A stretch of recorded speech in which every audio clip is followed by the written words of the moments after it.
नमस्कार, स्वागत आहे तुमचं. बघा, आज चतुर्थी म्हणून माझ्या मुलाने नारळ फोडायला घेतला आहे. मी मोदक बनवणार आहे. फोडून झाला त्याचा नारळ, खूप छान फोडला. अय्या, माझ्या बाळाने नारळ फोडला, खूप छान. वा, पाणी पी पी पाणी. आता हे नारळ मी खवायला घेतलेलं आहे.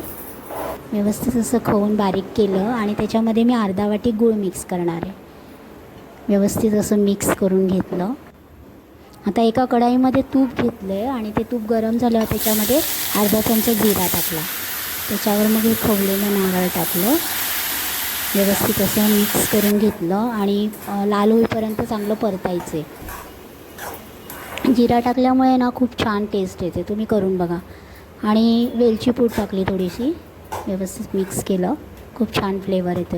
आता इकडे मी 2 ग्लास तांदळाचं पीठ घेतलं आहे आणि त्याच ग्लासमध्ये मी 1.5 ग्लास पाणी घेतलं आणि हे पीठ मी त्याच्यामध्ये घातलं पाण्यात.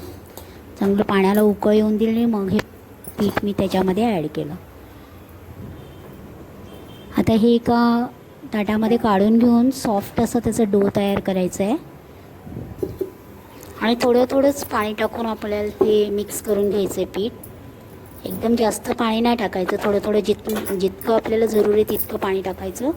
आणि थोडंसं तेल लावलं, कारण की ते पीठ असं म्हणजे प्लेन झालं पाहिजे. आता एका जाळीला तेल लावलं. आता मी मोदक बनवायला घेतले. बाप्पा मोरिया रे, बाप्पा मोरिया रे, अवघ्या दिनांच्या नाता, तुझे सुख हरिता, तुझे दुःख हरिता, अवघ्या दिनांच्या नाथा.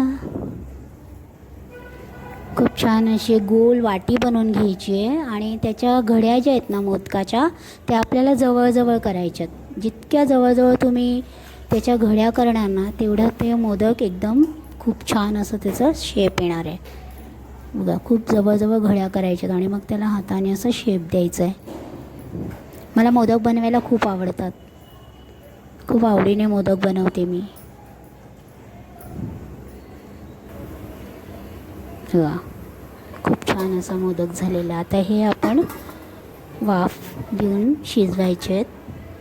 एका भांड्यामध्ये पाणी टाकून मी ते वाफेत ठेवलेत. 20 मिनिटांनी मी झाकण खोललं तर चांगले झाले होते, मस्त.